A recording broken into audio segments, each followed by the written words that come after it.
ni BBM. Grabe ito real talk po.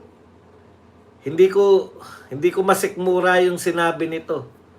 Parang naglolokohan na lang tayo. Sabi ni Representative Sandro Marcos, siya po ay tutol na mag-imbestiga muli yung House of Representatives dito po sa flood control. Tindi, no? Bakit po? Hindi sang-ayon si House Majority Leader Sandro Marcos na ipagpatuloy ng Kamara ang investigasyon kaugnay sa flood control scandal dahil may mga kongresista raw na sangkot dito. Kahit na nung magiging resulta ng pag-imbestiga kung ire-resume sa lower house, ang sasabihin ng tao, sangkot naman yung tao dyan, wala kaming tiwala sa report.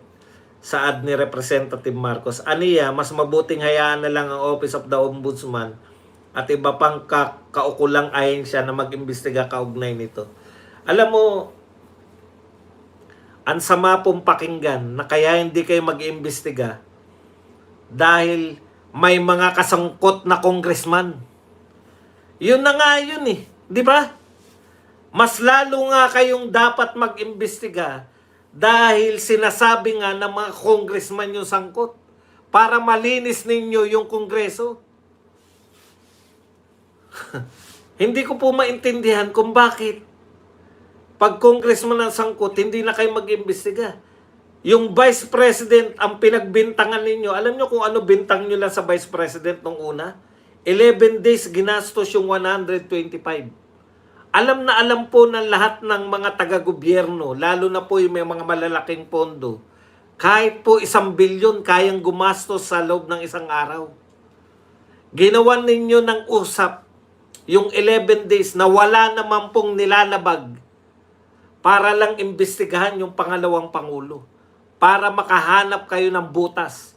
Ito po, pangulo na mismo ang nagsasabi na may anomalya, may korupsyon. Ang ikakatwiran nyo, hindi kami mag-iimbestiga dahil may kasabwat na congressman? Anong uri ng katwiran yan? Ayaw naming mag-imbestiga kasi kasabwat yung mga congressman. Parang sa iba pang translation, ayaw namin mag-imbestiga kasi yung mga iimbestigahan namin, yung mga korap, ay mga congressman. Para naming iniimbestigahan yung corruption namin. Hindi ba nararapat nga yun? Kung hindi kayo korap, dapat nyo talagang imbestigahan. Ang manawagan pa nga dapat ng mga mag-imbestiga, yung mga napagbibintangan na congressman, yung mga contractor. Sila dapat mangunan. Sige, imbestigahan yan. Katulad po, hindi ko po laging pinupuri si Marcoleta, pero yan po ang katotohanan eh. Ginawa po ni Marcoleta yan. Nung may vlogger po na naninira sa kanya na kung ano-ano mga sinasabi, pinatawag niya si Tumutorgo at kinumpronta niya para mapatunayan ng tao na wala siyang itinatago. Di po ba napakaganda nun? Kung sino sana yung mga o kaya kung ang kinatatakot mo, Congressman Sandro, ang problema, ang taas ng tungkulin mo. Majority floor leader ka eh. Pangatlo sa pinakamataas na posisyon eh. Tapos ikaw nagsasalita, hindi namin iimbestigahan to dahil kasabwat yung mga congressman. Parang ang ibig mo sabihin, ayaw kasi naming malantad yung mga magnanakaw na congressman kaya hindi kami mag-iimbestiga. Ganun ba?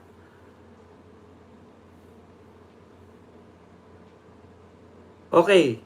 Pero bakit? Ito tanong ko lang sa inyo. Bakit si Congressman Meow Meow hindi nyo lang inimbestigahan? Tinanggal nyo pa sa pwesto. Hindi ba ang nararapat gawin pag mag-iimbestiga kayo ng mga kasabwat yung mga kapwa ninyo congressman, hindi ba dapat nyong gawin, sabihan sila na magpahinga muna kayo habang iniimbestigahan kayo? Hindi ba mas magandang pakinggan ng taong bayan yan? o iimbestigahan namin etong mga congressman na to. Ang sinasabi ng mga kasabwat kayo. Kung maaari ba para hindi nyo kami ma-impluwensyahan, mag-file muna kayo ng bakasyon, vacation leave muna kayo. Mag-iimbestiga kami ng 3 buwan. Pwede ba kayong mag-leave ng 3 buwan para wala kayong impluwensya sa amin? Mas maganda pa po yun kung gusto ninyo na lumabas na kayo po ay katiwa-tiwala. Baliktad po eh. Pinamumukha nyo sa amin na kahit na kaming mga congressman ang pinagbibintangan ninyong mga magnanakaw, lalo kaming hindi mag-iimbestiga. Pwede naman po yun, di ba pinag-i-inhibit?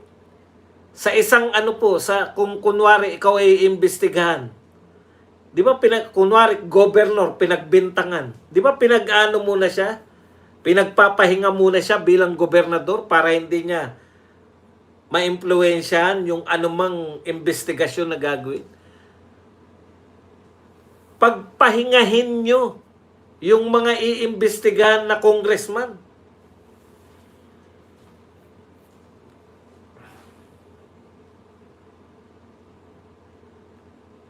Nakikiusap po kami para maging hindi po tayo paghinalaan.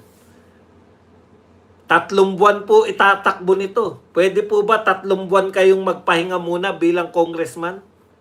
Para hindi nyo ma-impluwensyahan tong investigasyon na gagawin namin? Sa makatwid, umaamin si Sandro Marcos na talagang mga congressman, yung mga kasabwat.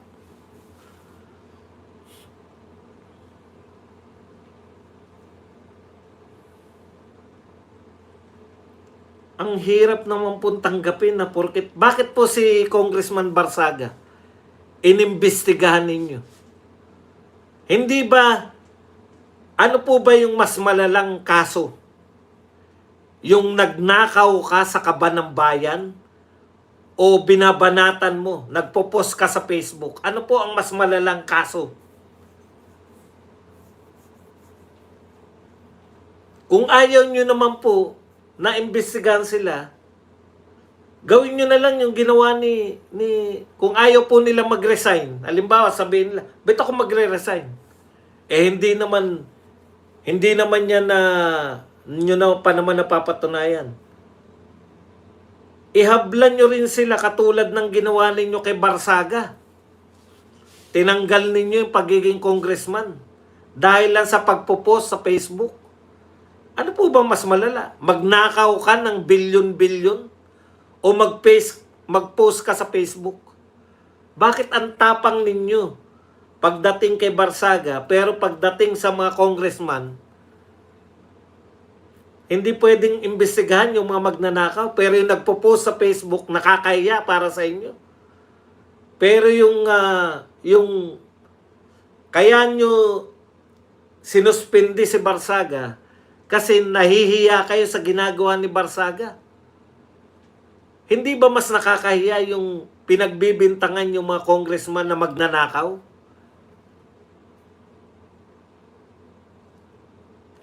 Kung naka-live naman yan, tapos nakikita ng taong bayan, tapos i-absuelto nyo yung mga congressman, di makikita rin namin.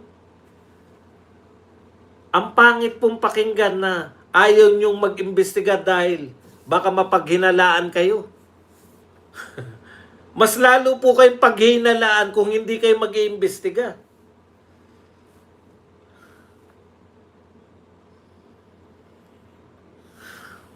Kaya napapahay na ko na lang kami.